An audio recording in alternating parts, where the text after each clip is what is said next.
Olá pessoal, tudo bem? Veremos agora a parte introdutória dos métodos iterativos para a resolução de sistemas lineares. Bom, a ideia central é generalizar o método do ponto fixo utilizado na resolução de equações de funções, de encontrar zeros de funções que a gente viu antes. Então, seria interessante dar uma revisada rapidinho no método do ponto fixo, para que vocês relembrem como que ele foi utilizado, para a gente utilizar um método bem parecido aqui na resolução de sistemas. Seja o sistema linear AX igual a B, onde o A é a matriz dos coeficientes, a matriz quadrada, o V é o vetor das variáveis, então n por 1, e o B é o vetor das constantes. Esse sistema vai ser convertido em um sistema do tipo x igual a uma matriz C vezes x mais um vetor g. Aqui a gente tem uma referência direta lá com o método do ponto fixo, onde tinha aquele φ de x, que a gente trabalhava com, pegava a função inicial e transformava de modo que ela se tornasse uma x igual a φ de x. Então aqui é bem parecido esse procedimento. Observamos que a função φ de x, dada por cx mais g, é a função de iteração similar ao método do ponto fixo. Bom, então aqui a gente vai ter um sistema iterativo. Primeiro, vai partir de um chute inicial, uma aproximação inicial para a solução do sistema. E depois disso, a gente vai construir os vetores, x1, x2, x3 e assim por diante. Como? Através da iteração da seguinte maneira. Como eu já tenho aqui o meu chute inicial x0, o meu x1 vai ser obtido a partir da função de iteração cx mais g, que é o que a gente chamou aqui de φ de x. Então, meu x1 vai ser o φ de x0, o x2, o φ de x1, e assim por diante. De um modo geral, a aproximação xk mais 1 é calculada pela fórmula. Xk mais 1 é dado pelo φ de xk. Ou seja, vou trazer o meu xk para cá e encontrar o xk mais 1 resolvendo isso aqui, ó, c vezes xk mais g. E esse k, né, vai ser nossa variável contadora, aí, contando as etapas, as iterações do processo.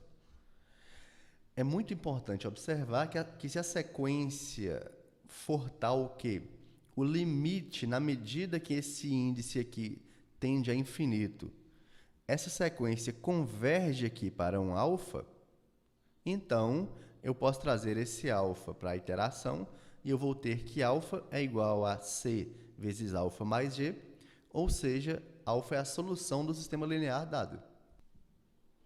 Bom, prosseguindo aqui, os testes de parada, eles são feitos de duas maneiras nos processos iterativos para a resolução de sistemas lineares. Um deles é quando o vetor obtido na iteração k, o vetor x obtido, esteja suficientemente próximo do vetor obtido na iteração anterior. Então, aqui a gente vai ver como faz isso. E outra forma, outro critério de parada, é o número máximo de iterações, para o programa não entrar em loop e não ficar travado. Então, a gente sempre estabelece também o número máximo de iterações. Sobre esse fato de um vetor estar suficientemente próximo do anterior, é dado da seguinte maneira. A gente mede a distância entre esses dois vetores. Essa distância, que eu vou chamar aqui de d na iteração k, esse d é calculado a cada iteração, e ele vai ser dado pela maior diferença entre 2x respectivos nessas iterações. Então, veja, vou dar um exemplo aqui de uma matriz, de um sistema linear com 3 equações e 3 incógnitas. Então, a gente vai ter x1, x2 e x3 calculados em cada iteração. Então, meu vetor x, ele é dado por esses 3 aqui, certo? 3 elementos no vetor. Veja que o que eu vou fazer a cada iteração para calcular esse d é buscar a maior diferença entre 2x, pode ser 2x1, 2x2, 2x3, mas eu quero os dois que apresentem a maior diferença entre o x obtido na iteração atual menos o mesmo x aqui, obtido na iteração anterior. Então, eu vou buscar qual a diferença aí que é a maior, e esse número, essa maior diferença, é o que eu vou chamar de D na iteração K. Então, o processo vai ser repetido, né? As iterações vão ser repetidas, até que eu tenha esse dk menor que a precisão estabelecida para a resolução daquele problema. Além desse dk, que vai me dar a distância entre dois vetores consecutivos, eu também consigo calcular e posso utilizar como teste de parada o teste de erro relativo, que vai ser esse dk, que é a maior diferença entre dois x consecutivos, dividido pelo maior xi obtido na iteração k. Ou seja, eu vou ver dos x que eu calculei, x1, x2, x3, assim por diante, nessa iteração k, qual deles é o maior em módulo. E vou dividir o meu d por esse x. E com isso eu vou ter o erro relativo. Prosseguindo, veremos alguns métodos iterativos, na verdade 2, para a resolução de sistemas lineares, e o primeiro deles é o método iterativo de Gauss-Jacobi. Veremos como esse método iterativo, transforma o meu sistema linear original AX igual a B, que seria uma coisa dessa forma aqui, onde nós temos n equações e n variáveis, como transforma esse sistema em um da forma x igual a 6x mais g, onde eu vou utilizá-lo para fazer minhas iterações. Primeiro, a gente vai supor que os elementos da diagonal principal não são nulos. Havendo necessidade, pode trocar linhas de lugar, mas tem que garantir inicialmente que esse A e I, ou seja, elemento da diagonal principal, não seja zero. Daí, o que a gente vai fazer é isolar o x mediante a separação pela diagonal. Como assim? Na primeira equação, eu isolo o x1, na segunda, eu isolo o x3, assim por diante. Na última, eu isolo o xn, da seguinte maneira. Para eu isolar esse x1 aqui, o que eu vou fazer? Vou pegar todos os termos que estão somando aqui no primeiro membro e vou utilizar a operação inversa. Então, vai vir para o lado de cá, diminuindo. Menos, teria o a, 2, x2. No caso, menos, né? Todo mundo negativo. Menos a1n, xn. E o termo que está multiplicando o x1 aqui, eu vou trazê-lo para cá com a operação inversa, dividindo. Então, com isso, eu vou ter um valor para o meu x1. Estou isolando o x1 na primeira equação. De forma análoga, eu vou isolar o x2 na segunda, o x3 na terceira e o xn na última equação, obtendo isso aí.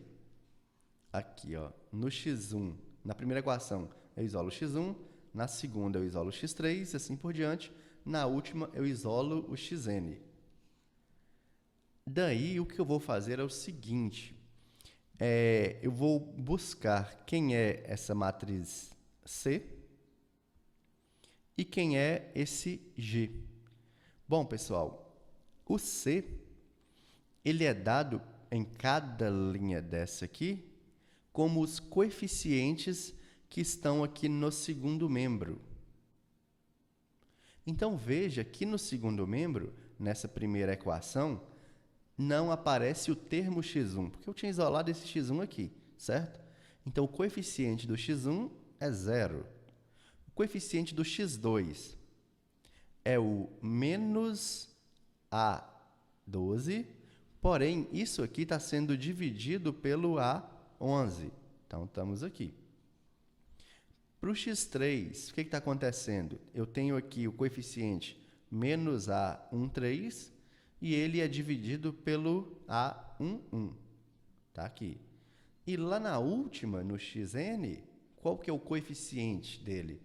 Então, eu estou pegando o menos A1N dividido pelo A11.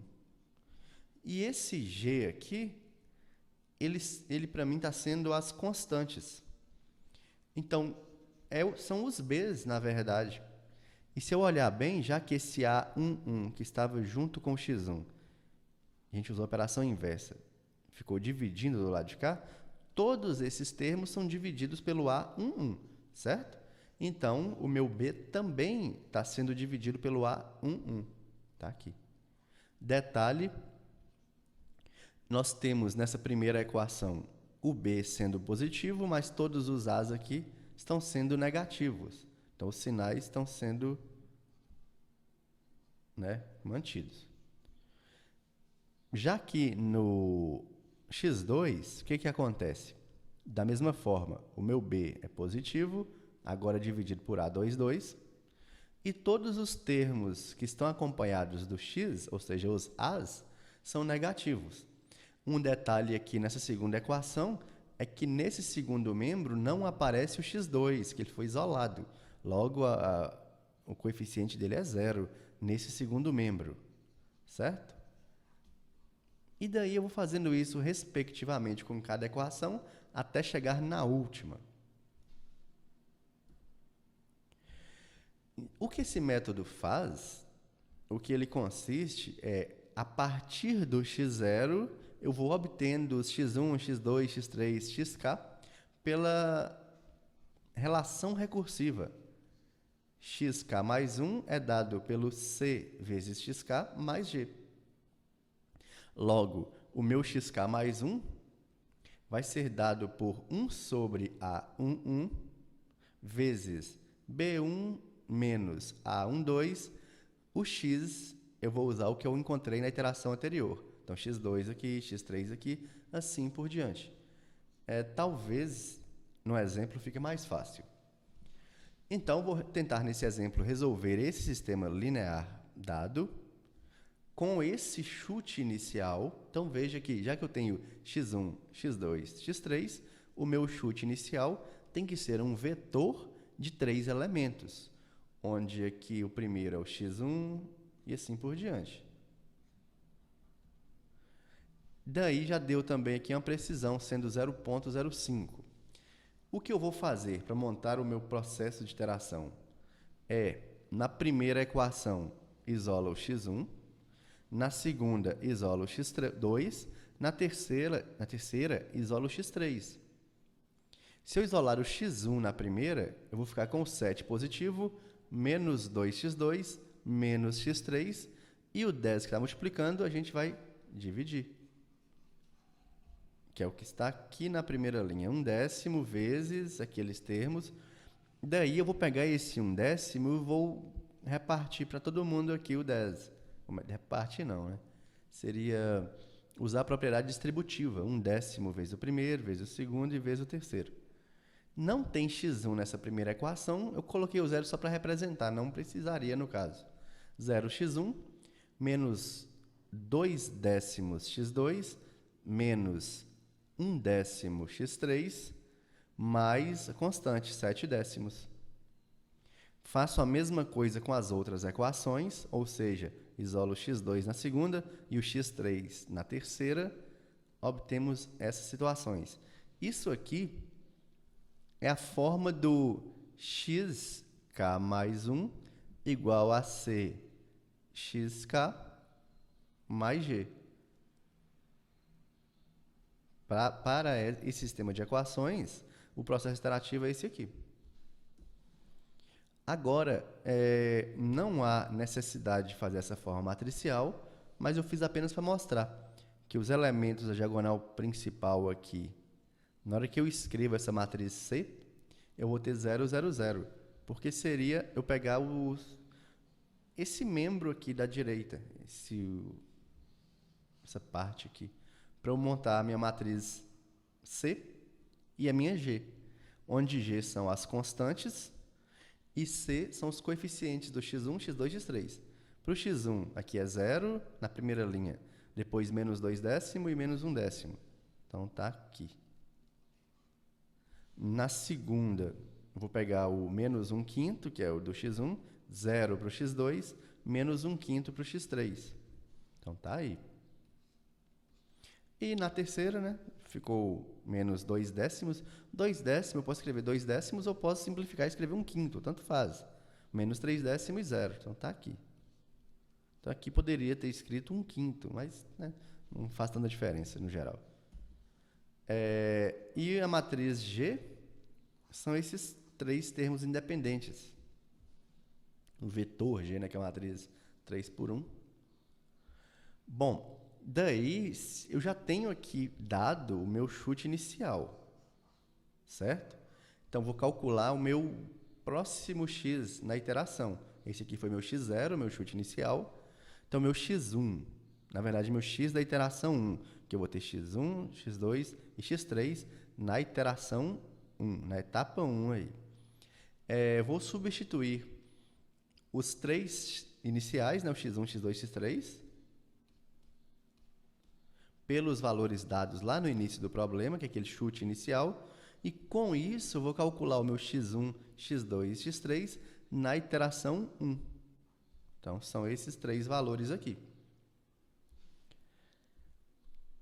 Depois de encontrar esse x da iteração 1, eu vou calcular os 3 d's. Na verdade, eu vou calcular o d, que é o maior desses 3 valores. Como que a gente vai fazer? Vai calcular a diferença entre o x1 da iteração 1 menos o x1 da iteração 0, que foi o chute inicial. Faz a mesma coisa para o x2 e para o x3. Calculando os 3 valores, vê qual que é o maior. O maior a gente vai chamar de d da iteração 1. Essa é a distância entre os 2 vetores, x0 e x1.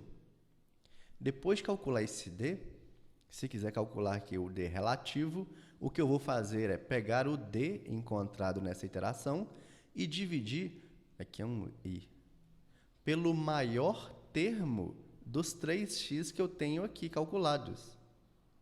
Desculpa, tá aqui os x.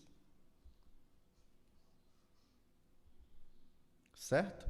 Então, o meu x1 aqui me gerou esses 3 valores, minha iteração 1 gerou esses 3 valores, x1, x2, x3, e eu vou ver qual deles em módulo é o maior, que fica sendo esse aqui, ó, o x2. Então, vou pegar o d, que é a maior diferença, e dividir pelo maior x em módulo. Isso aqui vai me dar o meu d relativo. Calculando esse d, eu verifico se ele já é maior que a precisão ou não. Então, são 3 formas de interromper o processo. 2 através da precisão, que é eu verificar o d e o d relativo, então poderia ser só um deles. E a outra é a questão do número máximo de iterações. Prosseguindo, então, utilizando aquele vetor x1 encontrado, a gente calcula o x2 e calcula o d, calcula o x3 e calcula o d, e verifica até onde vai obter, até quando, né, os números são maiores que a precisão. No momento que encontrar um valor que seja menor ou igual à precisão, encerrou o processo e tem-se aí o vetor que me dá a solução aproximada dentro, né, daquela precisão solicitada. Então, meu x barra, minha solução aproximada, foi esse vetor x3. Vamos ver esse mesmo exemplo agora, só que no Octave. Então, vamos tentar agora resolver esse sistema linear dado nesse exemplo 10. A resolução dele no Octave vai ser da seguinte maneira. Primeiro, a gente vai ter que fazer a função, eu até a fiz aqui, foi o Gauss-Jacobi. Essa implementação ela é dada da seguinte maneira. Primeiro, a variável de saída chamei de x, vai ser o vetor de saída da aproximação, na verdade, com a resolução do sistema, né? Vai gerar um vetor para mim, x1, x2, x3, para esse exemplo. E as variáveis de entrada serão essas aqui. A matriz A, a matriz B, esse x será o meu chute inicial, a precisão, e o n, o número máximo de iterações. Então, o que a gente vai calcular vai ser o n, que vai ser a dimensão dessa matriz A. Então, size A,1 vai voltar para mim o número de linhas da matriz A. Como é uma matriz quadrada, no caso 3 por 3, então esse n já vai ter o valor 3. Vou chamar de x0 o meu chute inicial x, vou criar minha variável contadora k sendo igual a 1, enquanto esse k for menor ou igual ao número máximo de iterações, ele vai fazer tudo que está dentro aqui desse laço while. Quando eu falo for, isso aqui significa para. Então, é um novo comando que a gente vai estar vendo e ele é muito interessante, que ele diz o seguinte: para i igual de 1 até n. Então, ele vai repetir esse processo aqui com o i tendo valores 1, 2, 3 até o n. N foi o tamanho da matriz aqui, então n3 no caso. Cada x vai ser dado como o b, então o x1 vai usar o B1 aqui, x2, B2 aqui, e assim por diante.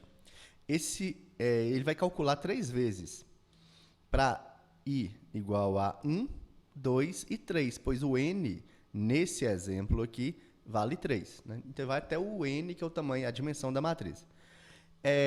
Aqui tem a interação que é dada. Vai ser o bi menos... Aí ele vai calcular esse produto algumas vezes de acordo com os valores de i, onde o meu primeiro elemento aqui do A é o próprio i, ou seja, a linha que está a equação, que está aquele x, eu vou calcular 1 em cada uma das equações, não é isso? Então, para o i igual a 1, o meu izinho aqui vai ser 1, para o x2, meu i ali vai ser 2, para o x3, esse i aqui vai ser 3, e assim por diante. Já aqui dentro, ele vai variar de 1 até i menos 1, aí vai pular o próprio i, pois aí a gente teria um elemento da matriz da diagonal principal, e isso será o denominador, e vai do i mais 1 até n, vezes o x0, que foi o dado aqui para a gente, só que ele é um vetor. Então, eu vou trabalhar com os x indo de 1 até i menos 1 e de i mais 1 até n. E com isso, em cada iteração, ele vai me dar o valor dos x. Então, esse método ele é interessante, que ele vai falar assim, na iteração 1, nós tivemos x1, x2, x3 igual a tanto. Na iteração 2, esse aqui eu vou mostrar como funciona. E aí acabou esse para, ou seja, do i indo de 1 até n. Vou chamar de d o tamanho, essa norma da diferença é a distância entre dois vetores, aquele d que a gente viu lá na definição.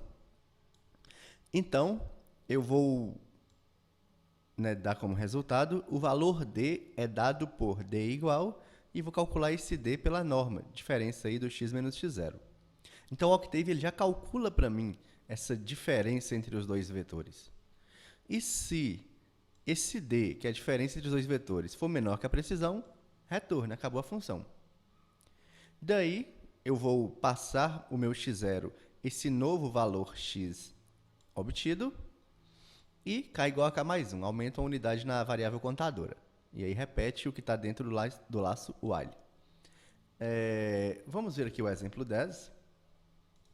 Então, nesse exemplo, eu vou tomar a matriz A sendo 10, 2, 1, deixa eu já ir escrevendo aqui, voltar no programa aqui.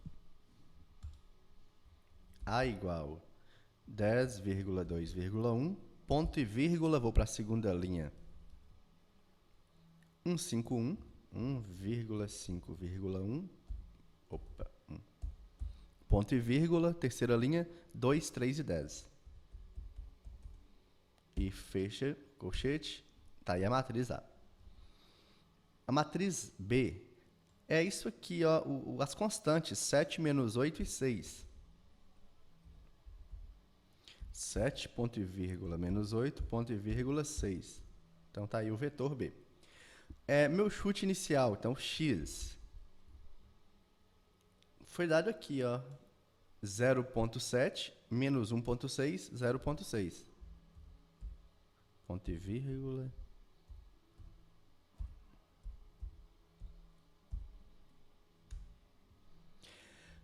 Agora, eu vou determinar a minha precisão. Foi dado aqui 0,05. Então, por aqui. E o n, número máximo de tolerâncias, vou colocar 10 para ver se vai dar certo. E vou verificar aqui no meu editor se as variáveis são essas, A maiúsculo, B minúsculo, X, prec e N, certinho. Vou copiar o que está depois do igual aqui na função, colar. Então veja que com 3 iterações, ele me deu os valores do x1, x2 e x3 a cada iteração, deu o valor de D a cada iteração. Então, se eu observar aqui os Ds, na terceira iteração, ele foi menor do que 0,05, que foi, né, a nossa tolerância, a nossa precisão. Se eu quiser diminuir essa precisão para 0,01, por exemplo, vamos fazer isso aqui.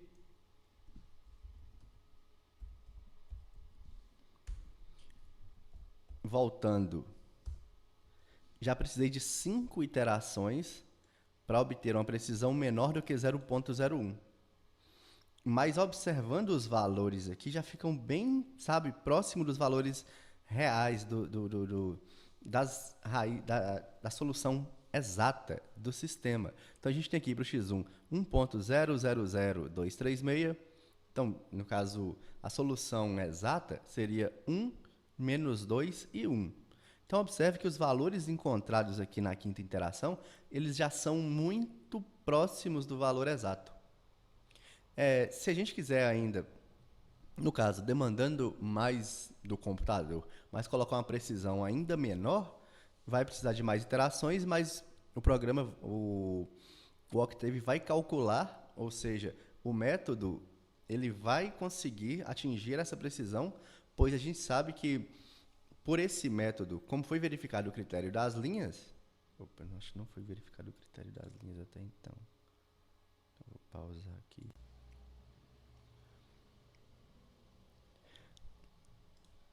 O que vai garantir para mim essa convergência para as raízes exatas, lógico, respeitando a precisão, é o que a gente vai ver a seguir em um teorema. Ele vai garantir para mim quando vai haver a convergência ou não desse método. Então, a gente vai ver aqui um critério chamado critério de convergência, que é o critério das linhas, porque a matriz que satisfizer esse critério das linhas vai gerar uma sequência de vetores x convergente, que vai convergir para a solução. Então, primeiro, seja um sistema linear ax igual a b, eu vou chamar de alfa da interação K como o somatório dos elementos de uma linha dividido pelo elemento da diagonal daquela linha. Então, vou somar todo mundo, vou dividir pelo termo da diagonal principal daquela linha. Somar todos os A's, né, fora o da diagonal principal, e vou dividir pelo elemento da diagonal principal. Se o A sendo o maior desses valores obtidos, ou seja, eu vou fazer em cada linha, vou ver qual foi o maior obtido. Se esse maior obtido for um número maior que 1, então o método de Gauss-Jacobi gera uma sequência convergente para a solução, independente da escolha da aproximação inicial. Então veja que o chute inicial, nesse caso, é lógico, se der um chute inicial já próximo da solução exata, vai ter aí um número pequeno de iterações para ser feito. Mas, independente do chute inicial, esse critério das linhas, ele garante que vai existir a convergência dos x encontrados para a solução exata, independente desse chute inicial. Aqui tem um exemplo. A gente só vai analisar um sistema, lá do exemplo 10. O que a gente teve, meu alfa 1 aqui, na linha 1, o que eu vou fazer? Esses termos são da diagonal principal, né? O 10, o 5 e o 10. Observando apenas a linha 1, o que eu vou fazer é pegar todos os termos que não estão na diagonal principal, somá-los e dividir pelo termo da diagonal principal. Então, fica 2 mais 1 sobre 10, 3 décimos, 0,1 é menor que 1. Pronto, na primeira linha deu certo. Vamos ver nas outras. Então, pegando a linha 2 agora, eu vou somar os termos que não estão na diagonal principal e vou dividir pelo termo da diagonal principal, então deu menor que 1. E na terceira equação, na terceira linha aqui do sistema, da matriz, o que eu vou fazer é a mesma coisa. Vou pegar os termos que não estão na diagonal principal e vou dividir pelo termo da diagonal principal. Então, fica 2 mais 3 sobre 10, 0,5. Logo, o meu alfa aí foi o maior deles é o 0,5. Então, foi o 3 aí. Então, meu alfa cá foi o 0,5, que foi lá da linha 3, e é um número menor que 1. Então, como o maior deles deu um número menor que 1, a gente tem uma garantia de convergência. Mas aqui tem um exemplo em que um sistema gera uma sequência convergente, mas que se eu calcular os alfas aí, por exemplo, na linha 1 aqui, tem um aqui e tem um aqui. Eu pegar o termo que não está na diagonal principal, 1, dividir pelo termo da diagonal principal, não está dando número menor que 1, está dando igual a 1. Mas, ainda assim, esse sistema, pelo método de Gauss-Jacobi, é convergente. Então, há situações em que o critério das linhas não vai ser satisfeito, mas, ainda assim, vai haver a convergência. Então, o teorema 4 ele é apenas suficiente. Ele não é necessário. Aqui tem um outro exemplo. Temos aqui um sistema linear da forma x igual a b, que não satisfaz o critério das linhas, pois se eu observar bem, na linha 1, o termo da diagonal principal é 1, os outros termos que não são da diagonal principal são 3 e 1, somando os que não estão na diagonal, 3 mais 1, 4, e dividindo pelo da diagonal, vai ficar 3 mais 1 sobre 1, dá 4. É um número maior que 1, porém, se antes de eu começar a fazer essas verificações, eu trocar linhas de lugar, por exemplo, trocar a segunda linha com a primeira, eu vou ter a situação em que 2 mais 2 aqui, 4, dividido por 5, que é o termo da diagonal principal, vai ficar um número menor que 1. Na segunda equação, eu vou ter 1 aqui mais 1 aqui, 2, dividido por 3, menor que 1. E na última, a diagonal principal tem o 8, né? Então, o que não tem na diagonal seria 0 mais 6 dá 6. 6 sobre 8 também menor que 1. Então, veja que a gente pode fazer isso antes de começar a trabalhar com o método iterativo. É interessante a gente trocar linhas de lugar, de modo a tentar garantir o teorema 4. Ou seja, deixando os termos maiores aqui na diagonal principal e verificando se os somatórios dos outros termos, dividido pelo da diagonal principal, resulta em um número menor que 1. Então, é interessante a gente verificar isso para poder fazer uma nova disposição do sistema, se houver essa necessidade. Bom, deixo aqui o link de um vídeo que fala sobre a eliminação de Gauss. Então, é interessante, né, reforçar a matéria e verificar se realmente compreendeu. Então, é interessante dar uma olhada nesse outro vídeo. E, pessoal, foi isso. Bons estudos e até a próxima aula. Abraços.